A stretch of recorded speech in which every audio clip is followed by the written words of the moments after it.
Hello, good afternoon. It's John Heaton, and today I'm going to. Someone suggested I rank my top Elton John albums, and I'm not going to rank his whole catalogue. One, because I don't have all of his albums physically, and two, there's so many of them I wouldn't know. I'm not actually familiar with quite a few of them.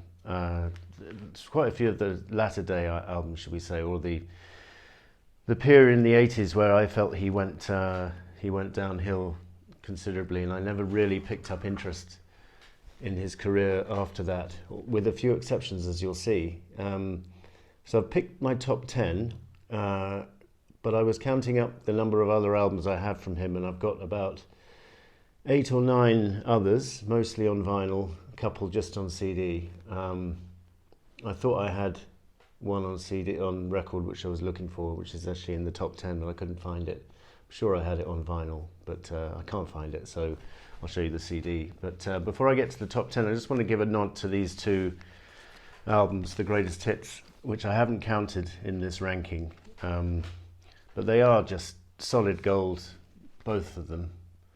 And yeah, from this period, what does it cover? It covers, the first one covers 69 to 74, and the second one is 74 to 76, just 3 years, the second one. But no less hits on here, or no dip in quality, should we say. So two very strong compilations, and I normally don't push compilations, but with Elton, I think those are good albums, because a lot of the songs were not on albums, like Philadelphia Freedom, to name but one. Lucy in the Sky is another one which was just on the greatest hits, so worth picking it up for that reason, if no others. So to the top 10. So just before I say this, as I say, I haven't really listened to a lot of the latter day albums. I'm not really familiar with Peachtree Road and songs from the West Coast. I tried listening to a couple of them on Spotify. I just haven't had the time to get to know every single album. So if this ranking seems to be leaving out your favorite, then I'm sorry about that. I'll only go with the albums I'm familiar with, most of which, and the albums in my collection, those are the ones I've ranked. Not to say there might not be some good stuff out there as well. And I'm sorry if your favorite, like Madman Across the Water, is not in the top 10, but this is just my personal top 10, not to be taken seriously, okay?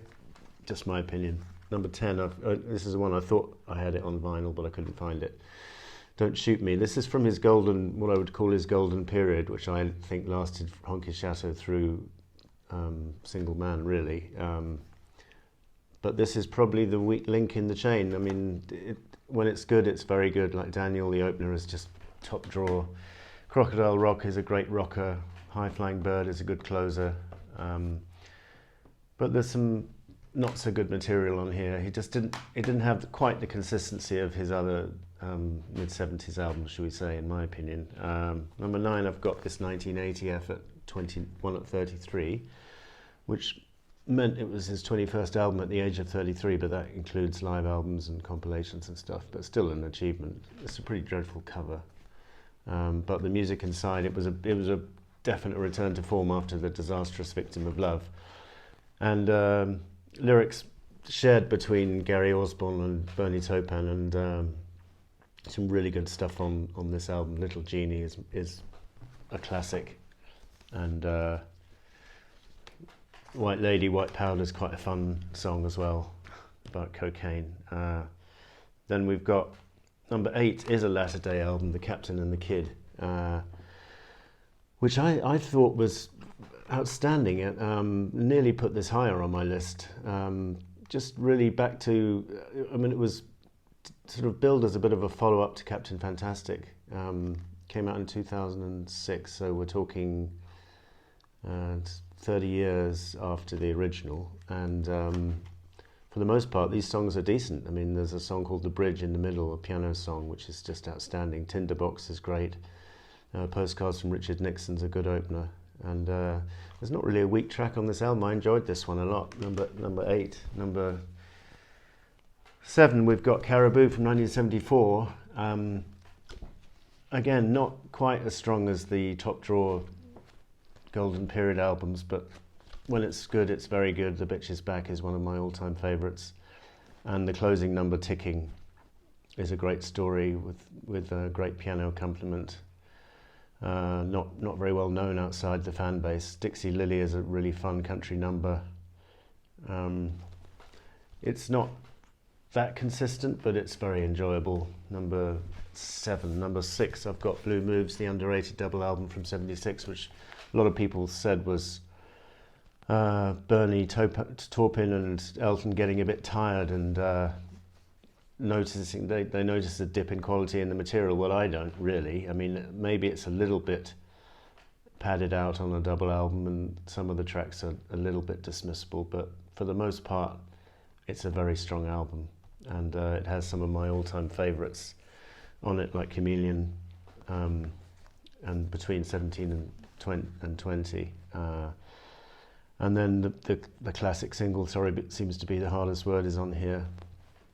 And One Horse Town, it's just full of undiscovered gems, really. Number 5, we've got Rock of the Westies from 1975, which is probably Elton's rockiest outing. He's got a new band here for the most part. David Johnson's still there, but he's temporarily got rid of Nigel Olsson and Dee Murray and replaced them with other guys.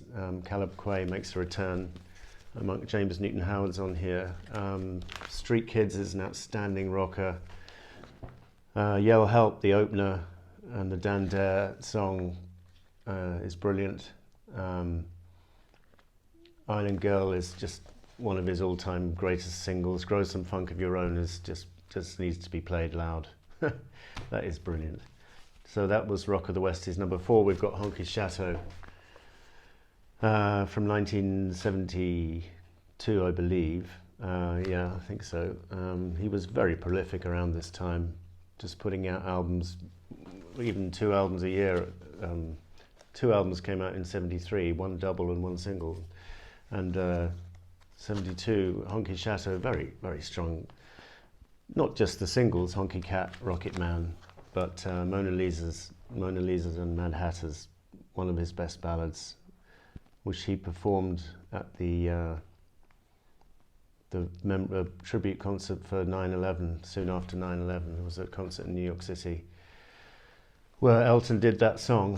It's just a brilliant song, and other songs on here, Susie, I Think I'm Gonna Kill Myself, Mellow, Slave is a beautiful song on side 2. Pretty much top notch. Could have put that one higher. Single Man, I've put number 3 for various reasons. It was the first album I virtually ever owned, or virtually bought with my own money, my pocket money.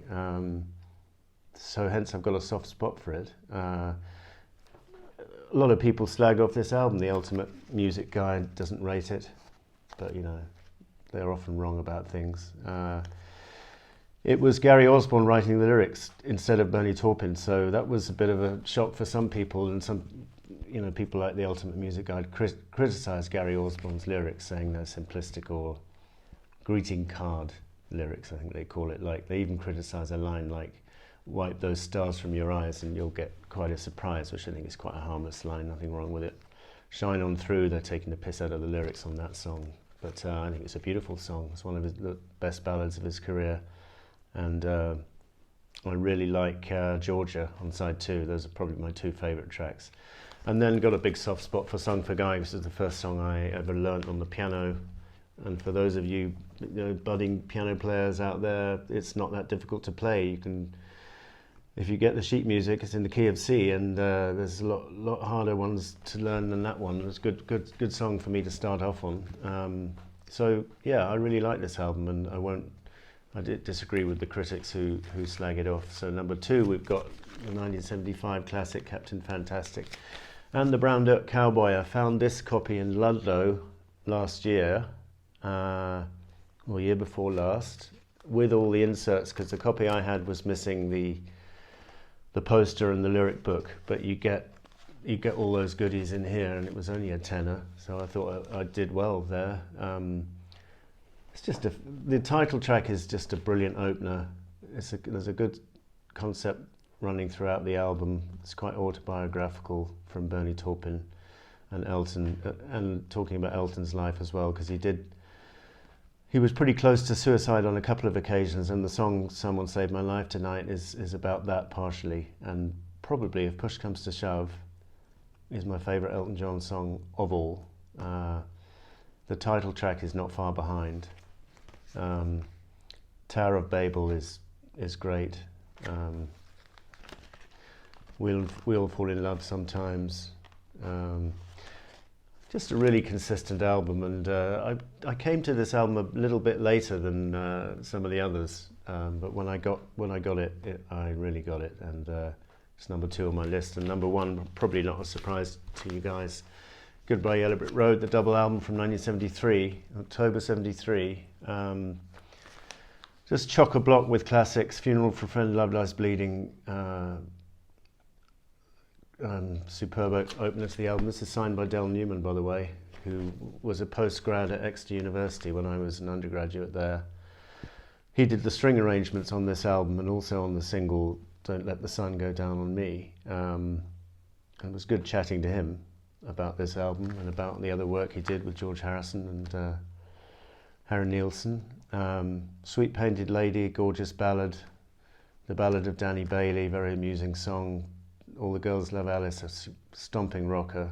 And side 4, I used to put this side on at parties because Your Sister Can't Twist But She Can Rock and Roll followed straight leading into the drums entry for Saturday night.